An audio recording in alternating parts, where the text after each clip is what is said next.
दोस्तों आज हम बात करने वाले हैं आषाढ़ अमावस्या व्रत कथा की। उसके बाद हम बात करेंगे इसकी व्रत की और पूजा विधि की। तो सबसे पहले बात करते हैं दोस्तों कथा की। कथा सुनाते हैं आज। एक समय की बात है, एक ब्राह्मण अपनी पत्नी के साथ रहता था। वो दोनों ही भगवान विष्णु के बहुत बड़े भक्त थे। दोनों प्रतिदिन अपना ज्यादातर समय भगवान के ध्यान और पूजा पाठ में बिताते थे। ब्राह्मण का घर धन धान्य से भरा हुआ था, किंतु संतान न होने के कारण यह दंपति बहुत ही दुखी रहते थे। एक दिन ब्राह्मण ने अपनी पत्नी से कहा कि मैं तपस्या करने के लिए वन में जा रहा हूँ। इसके बाद वह भगवान पर भरोसा और संतान की कामना लेकर वन में तपस्या करने के लिए निकल पड़ा। ब्राह्मण को कठोर तपस्या करते हुए 1 वर्ष बीत गया, लेकिन उसे फल की प्राप्ति नहीं।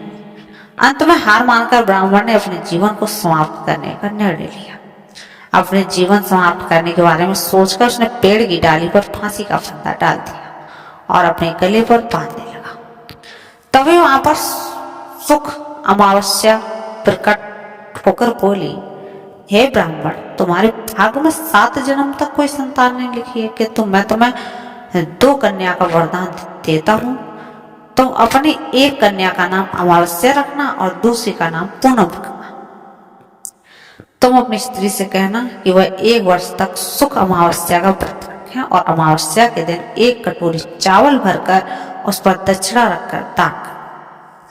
सुख अमावस्या की बातें सुनकर ब्राह्मण घर आया और ये पूरा वृतांत उसने अपनी पत्नी को बताया। सुख अमावस्या के आदेश के अनुसार ब्राह्मणी ने व्रत का आरंभ कर दिया। कुछ दिनों बाद ब्राह्मण के घर 2 कन्याओं का जन्म हुआ, जिसमें से एक कन्या का नाम अमावस्या और दूसरी कन्या का नाम पूनम रखा गया। जब ब्राह्मण की 2 बेटियां बड़ी हुई तो ब्राह्मण ने उनके विवाह कर दिया। बड़ी बहन अमावस्या धार्मिक प्रवृत्ति की थी। वह काफी समय भगवान की पूजा और धर्म कर्म में व्यतीत करती थी। इसके विपरीत पूनम थी, वो बिल्कुल भी भगवान को नहीं मानती थी। बड़ी बहन अमावस्या के घर में सुख समृद्धि का भंडार था और छोटी बहन के घर में दरिद्रता छाई थी। जब बड़ी बहन अमावस्या को अपनी छोटी बहन पूनम के बारे में पता चला कि वो बहुत दुखी है, तो अमावस्या अपनी पूनम से बहन के लिए ढेर सारा सामान लेकर उसके मिलने पहुंच गई। छोटी बहन के घर पहुंचकर अमावस्या ने उसे 1 वर्ष तक सुख अमावस्या का व्रत करने की सलाह दी। साथ ही अमावस्या ने व्रत को विधि पूर्वक करने के बारे में पूनम को बताते हुए यह भी कहा कि तुम 1 वर्ष तक सुख अमावस्या का व्रत करके देखो, उसके बाद तुम्हारे घर में भी धन धान्य अवश्य होगा। उसने कहा, 1 कटोरे में चावल भरकर उसे दान कर देना। ऐसा करने से तुम्हारे सभी कष्ट दूर होंगे और आप हमेशा ही अमावस्या को व्रत रखना। घर में सुख समृद्धि आएगी। पूनम ने अपनी बहन की बात को मानते हुए बिल्कुल ऐसा ही किया। इसके बाद 1 साल के भीतर पूनम का घर भी धन धान्य हो गया और उसके घर एक बेटे को जन्म दिया। इस प्रकार जो भी विधि पूर्वक सुख अमावस्या का व्रत करता है, उसके घर में सुख और समृद्धि दोस्तों बनी रहती है और उसका घर धन धान्य से भरा रहता है। दोस्तों अब बात करते हैं इसकी पूजा विधि। तो इस दिन ब्रह्म मुहूर्त में उठ जाइए और किसी नदी, जलाशय या कुंड आदि में स्नान करिए और सूर्य देवता है हमारे प्रत्यक्ष देवता, उनको अर्घ्य दीजिए।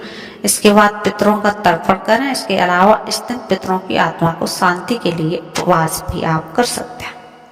इस दिन करके मंदिर की सफाई करें और वहां दीपक जलाएं। आपको बता दें, इस दिन भगवान शिव की पूजा अर्चना का विशेष महत्व है, इसलिए घर के मंदिर में भगवान शिव की प्रतिमा स्थापित करें। इसके बाद आप भगवान शंकर की प्रतिमा को तिलक लगाकर उन्हें रोली, नैवेद्य, पुष्प, अक्षत, धूप, मिष्ठान, फल, पंचामृत आदि पूजन सामग्री अर्पित कर सकते हैं। पूजा सामग्री अर्पित करने के बाद आषाढ़ अमावस्या की व्रत कथा का श्रवण करिए और आरती के साथ पूजा करिए और समापन करिए उसका। पूजा हो जाने के बाद दोस्तों आप फल आहार ग्रहण कर सकते हैं। व्रत का पालन अगले दिन करना है और भगवान की पूजा अर्चना के बाद ही करना है। अमावस्या के दिन शाम को पीपल के पेड़ के नीचे सरसों के तेल का दीपक जलाइए और पितरों का स्मरण करिए। दोस्तों अब हम बता देते हैं ऐसे कौन कौन से काम हैं जो हमें आषाढ़ अमावस्या में नहीं करने चाहिए। तो तो आषाढ़ अमावस्या के दिन दोस्तों दान पुण्य है, दान पुण्य के कार्य जरूर करने चाहिए। कहते हैं कि इस दिन किए गए दान पुण्य कई लाख गुना बढ़ता है। यही नहीं, मृत्यु के बाद मोक्ष की भी प्राप्ति होती है। इसके अलावा इस दिन किसी भी पवित्र नदी में स्नान करना ही शुभ माना जाता है। साथ ही इस दिन पीपल की पूजा का भी विशेष महत्व है। आषाढ़ अमावस्या के दिन किसी भी महत्वपूर्ण वस्तु की खरीदारी या बिक्री भूलकर भी नहीं करनी चाहिए।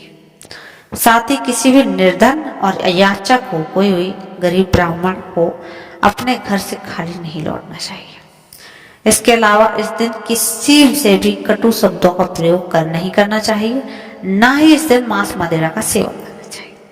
संभव हो सके तो इस दिन तिल के तेल का सेवन भी जो करते हैं उसका परहेज करना चाहिए। तिल का तेल नहीं खाना चाहिए। तो दोस्तों ये तो हो गई हमारी आषाढ़ अमावस्या की बातें, और अब बात कर लेते हैं हम इसके शुभ मुहूर्त की।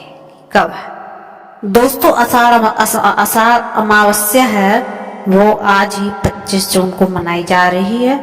और आपको बता देते हैं स्नान दान का मुहूर्त, तो आषाढ़ अमावस्या पर स्नान दान का शुभ मुहूर्त सुबह 4:05 से सुबह 4:45 तक रहेगा। सर्वार्थ सिद्धि योग 5:25 से सुबह 10:40 तक रहेगा।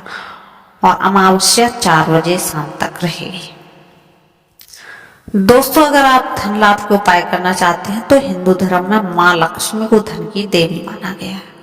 अमावस्या तिथि पर माँ लक्ष्मी की विधिवत पूजा करना अत्यंत ही शुभ माना गया है। इस दिन माँ लक्ष्मी को कमल का फूल व खीर आदि अर्पित कर सकते हैं।